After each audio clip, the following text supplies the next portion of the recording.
y a d'abord le travail, même s'il n'est pas très décent, parce que nous avons un pourcentage de chômage très élevé. Maintenant, parmi ceux qui travaillent, il y a ce que nous appelons ici le travail informel, qui est un travail très indécent.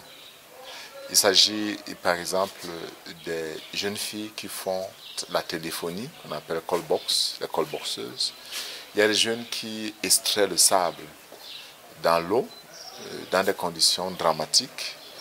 Il y a ceux qui travaillent avec des porte-tout, qu'on appelle des pousseurs. Il y a une nouvelle catégorie maintenant qu'on appelle les mototaximens. Et même ceux qui travaillent dans l'agriculture. Et il faut tout un travail de fond. Il n'y a pas de sécurité sociale, il n'y a pas d'organisation. C'est un travail de fond où l'État devrait s'investir davantage. Mais je crois que l'Église a un devoir d'implication dans l'organisation de ces travailleurs qui sont surtout les jeunes. 90% sont des jeunes, dans leur organisation pour qu'on puisse se présenter avec force à l'État, pour qu'on puisse améliorer la qualité du travail qui est rarissime au Cameroun.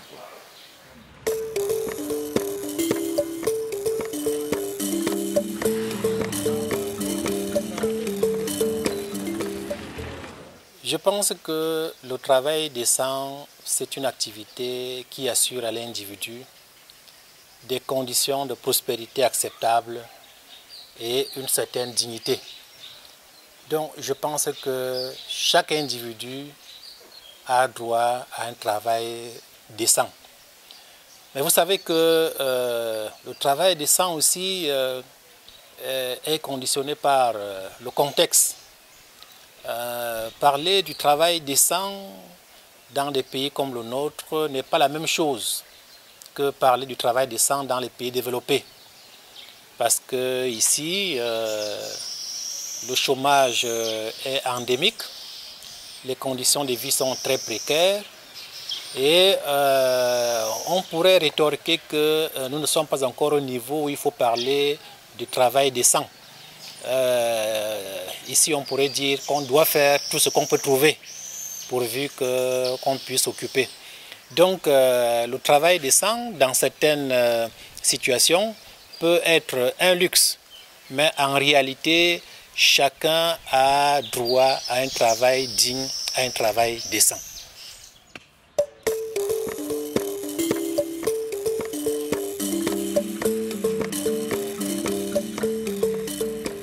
Improving the working condition of workers in Cameroon is first to make them put themselves together, and so that they can be more stronger than they are now. If we succeed in structuring them, since the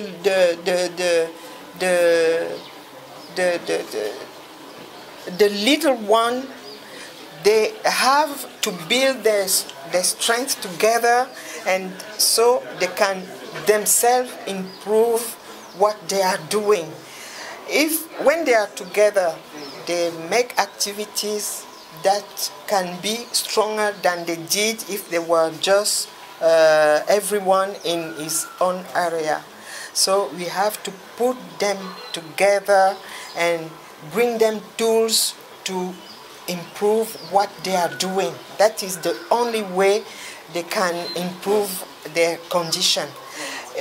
When a producer is already in a cooperative, he learn how to work in a decent manner, and so he can become stronger in his structuration.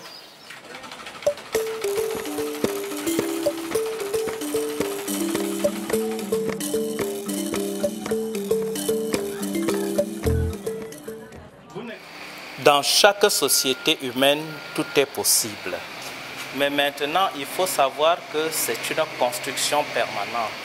Parce que nous vivons dans un monde où les intérêts, le profit, sont plus que tout. ceux qui investissent les capitaux tiennent beaucoup à ces capitaux-là.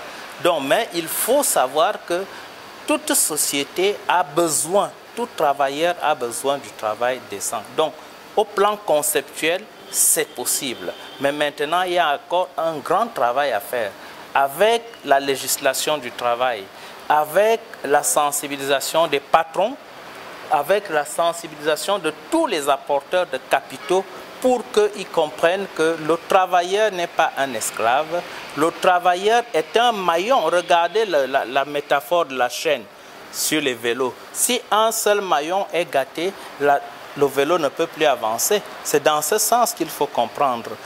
Donc l'argent qu'on paye aux travailleurs, et ce n'est pas d'abord et avant tout une affaire d'argent, le cadre même dans lequel le travailleur est, doit être un cadre humain où on peut vivre, où on peut s'épanouir. Donc nous pensons que les efforts sont à faire au niveau de l'Église, au niveau de l'administration, au niveau de tous les partenaires sociaux pour que le travail décent ne soit plus un rêve irréalisable, mais que ce soit quelque chose vers lequel on va arriver. Donc voilà ce que je peux dire concernant le travail décent. Maintenant que nous acheminons, on va commencer, le secrétariat international nous a écrit, nous allons faire une forte mobilisation pour la journée du 7 octobre, qui est la journée internationale du travail décent. Donc, au niveau de toutes nos paroisses, tous nos diocèses, pour apporter notre petite pierre à la sensibilisation de la société camerounaise sur la nécessité du travail décent pour toutes et pour tous.